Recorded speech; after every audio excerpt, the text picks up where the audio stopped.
اور بھائی اس کے بعد اگلے دن جو ہے یعنی 15 شعبان اس کے روزے کے بارے میں کوئی حدیث صحیح نہیں. یہ جو مشہور ہے اس دن کا روزہ رکھنا جو ہے وہ خاص طور پر اس دن کا روزہ، اس کے لیے جو حدیث آئی ہے وہ بہت کمزور ضعیف ہے قابل اعتبار نہیں. البتہ ابھی بات کر چکا ہوں کہ شعبان کے سارے مہینے میں آپ روزے رکھا کرتے تھے، سارے مہینے کے اکثر ایام میں روزے رکھا کرتے تھے. لہٰذا وہ فضیلت جس طرح آج کے دن کو آتی ہے اسی طرح کل کے دن کو بھی آتی ہے، برسوں کو بھی آتی ہے، سبتوں کو بھی آتی ہے، اور جو نہیں رکھ سکے اس دن رکھ لو. لیکن خاص طور سے 15 شعبان کے روزے کی نیت تو کچھ زیادہ فضیلت سمجھ کر روزہ رکھنا مناسب نہیں، لیکن سارے شعبان میں جب بھی موقع مل جائے رکھ دیا جائے. اس طرح اس شب برات کو اس رات کو گزارنا چاہیے، اللہ تبارک و تعالیٰ سے دعائیں کرنی چاہیے. البتہ ایک بات اور سمجھ لیجیے، ایک روایت میں آتا ہے کہ اللہ تعالیٰ اس رات کے بارے میں بھی آتا ہے، شب قدر کے بارے میں بھی آتا ہے کہ اللہ تعالیٰ اس رات میں اتنے لوگوں کی مغفرت فرماتے ہیں جس میں قبیلے کلب کی بکریوں کے بال، آپ نے یہ قبیلہ کلب بہت بڑا قبیلہ تھا، ان میں بکریاں بہت ہوتی، ہر بکری کے جسم پہ بال بہت ہوتے، تو سارے قبیلے کی بکریوں کے بال جتنے ہیں اتنے انسانوں کی لگا مغفرت ہوتا، مگر فرمایا 2 آدمیوں کی مغفرت ہے، اللہ بچائے.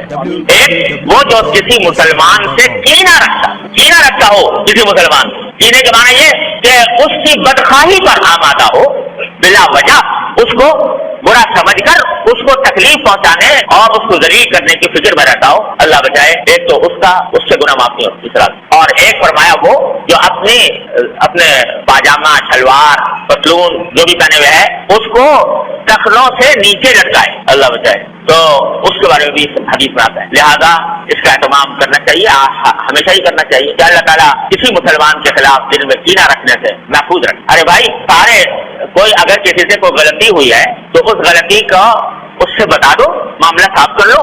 کوئی شکایت ہوئی ہے، شکایت گلا کر کے معاملہ صاف کر لو.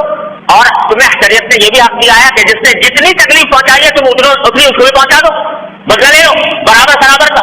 لیکن دل میں کینہ لے کے بیٹھ گئے اور اس کو ہر طرح ذلیل کرنے، خار کرنے، تکلیف پہنچانے، بدخواہی کرنے کی فکر میں لگ گئے. یہ چیز جو ہے وہ اتنی بڑی گناہ ہے، اتنا بڑا گناہ ہے کہ اس رات میں بھی سوشل میڈیا پر سب سے قدیم اور سب سے ریلائبل برانڈ درسقرآن.com